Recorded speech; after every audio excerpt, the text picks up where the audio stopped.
What's up, YouTube? We're back, episode 2 of the Datsun series. We're going to talk about the work that Scott Prater has done over here at Prater Restorations, and I'm with the man himself, Mr. Scott Prater. I'm spending money like I just got paid. $100 bills, tell them keep the change. Come on.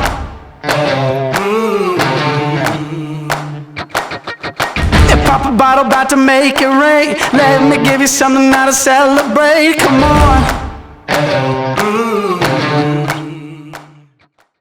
Walk us through, what did you think about this car when it first got here? Well, it had quite a bit of rust repair that needed to be done, but I've seen a whole lot worse. Yeah, and this one actually wasn't the worst of the Datsun 510s I've seen. There was a lot of work up here in the engine compartment, right? Yeah, probably the extent of the time and the work was done up here. A lot of work done on the shock towers, the inner fenders, fabbed the new cross member, but you know, most of the time was spent up here, but it turned out good. Yeah, and we went ahead and had Scott cut out the firewall here for fitting the new engine. It's just an easy part to do. I do want to talk a little bit more about down here because this was the whole reason. This car was actually running when I got it, but all of this was rusted out, and I just couldn't imagine going down the road with all that rusted out. And you did a great job fabbing this back up. That was pretty tough, wasn't it? Yeah, that whole rail right there, we basically made that rail, and new mounts for the cross member, suspension, and everything bolts. So, yeah. But you won't have no problem now. It's not going nowhere. Yeah, and this part you handmade on the other side. Yeah. It was rusted out. This is the original, but on the other side, that was completely rusted out. Yeah, fabbed that piece up. Turned out good. Yeah. And then just making our way down the car, the rocker right here. Yes, this is the old piece that come out of it, and so he had a new rocker there, so we cut that section out, put that section in right there, and the patchwork right back here, and then on both quarter panels, the left rear and right rear, the whole bottoms was just gone, and so we put all that in, and the floor section right here, the rear floor was just Swiss cheese. It was just gone too, and so we fabbed a piece of 10 gauge and put that in there.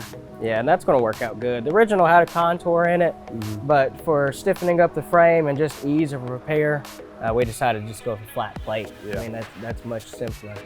But enough about the Datsun. I really want to talk about what caught my eye when I first got here. Can you talk about this truck a little bit? Yeah. Yeah, this is a 50 model Ford, doing it for a really good customer. He's allowed us a lot of freeway as far as our fabricating ideas and just basically free reign, but there's been so much custom work done to this truck, it don't even know that it's a 50 model Ford anymore. It's sitting on a Fat Man fabrication frame chassis, and we're putting a Boss 429 engine in it.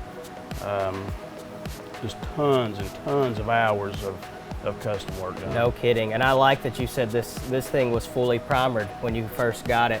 And Yes. You can tell the level of customization as you walk through. I mean, besides the fenders and the top of the cab, all that primer's been ground off. Yeah, there's usually about anywhere you see grinding or the primer's gone, there's been some kind of metal work done right there. So. No kidding. Let's talk about this hood a little bit. I love the way that hood sits. Yes, we did what they call pie cutting. We took 2 inches out of this hood, which, you know, obviously when you shut the hood, you can see it. It would have been 2 inches taller, and we took 2 inches out all the way around and lowered it down.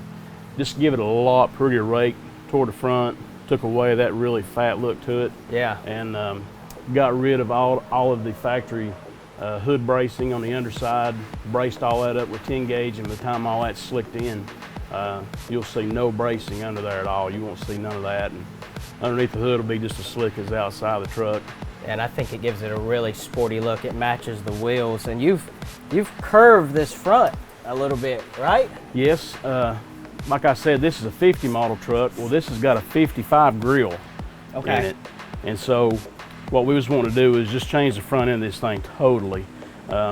So we decided to put a 55 grill in it. So if you notice, the front end of this truck has a contour to it. So we took that grill, and it's just been cut in several sections to get that concave to it. we took, when we put it in here, the headlight bucket stuck out about 4 inches past the fender. Oh, wow. So we had to take about 4.5 inches out of the headlight bucket, scoot that back. So there is tons of hours in this grill right here. Yeah. And one of the most kind of unique things I think about this build is you still recognize it's an old 50s model Ford truck, but Right. everything flows like it could have been built this way from the factory. Right. Yeah, there's been so much done to this thing. To us, it still has. You can still look at it and tell what it is. It's not too far off the grid. Yeah. You know. Let's look at the door handles, because I think that's really unique what you did there. Yeah, I think it's really unique what you did with these door handles back here.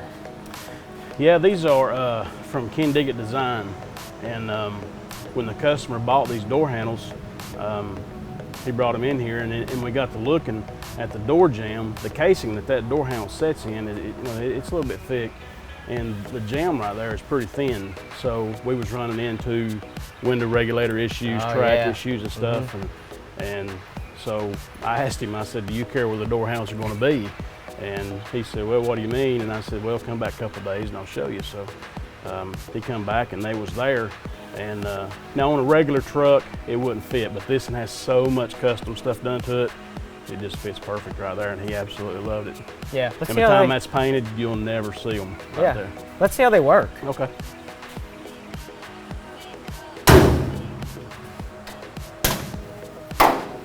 Man, that's slick. And it flows well with the truck. Like you said, Yeah. it being highly customized, it doesn't stick out any means. Right, yeah. So, yeah. Now, what size wheel? These wheels are just massive. What Right. size are these things? These are 20 by 12s. Wow. They're from Forge Line Okay. wheels. Custom made. Wow. They look really good. They'll flow with the truck. And you're running Willwoods all the way around? Yep.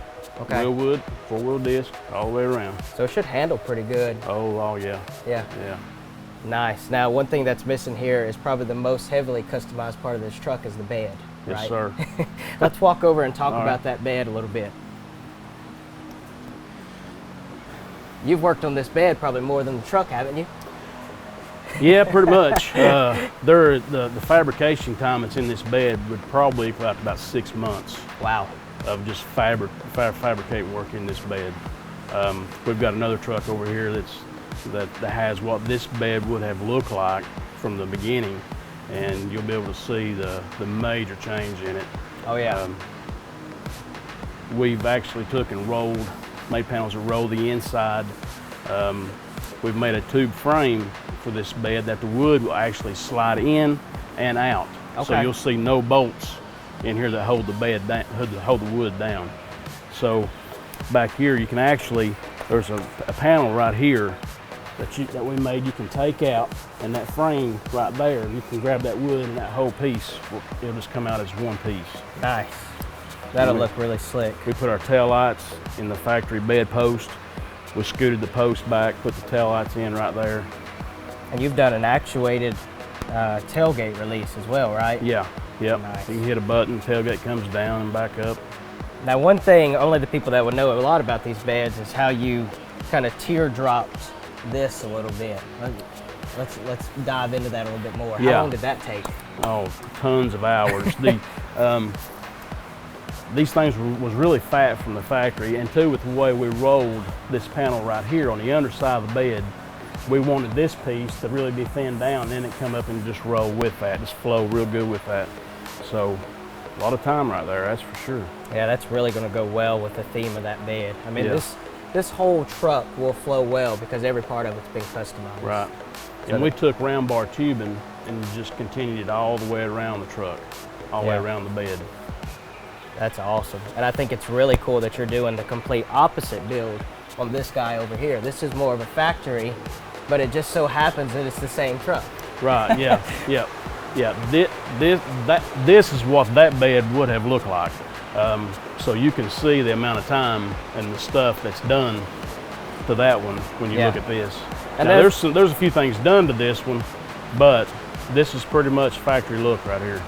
And this is a full build too, right? You've got the same frame from this guy Correct. on that one over Yep. there? The only difference is this one here is on coilover suspension. That was on air ride. Okay. Yeah, this is a slick truck too.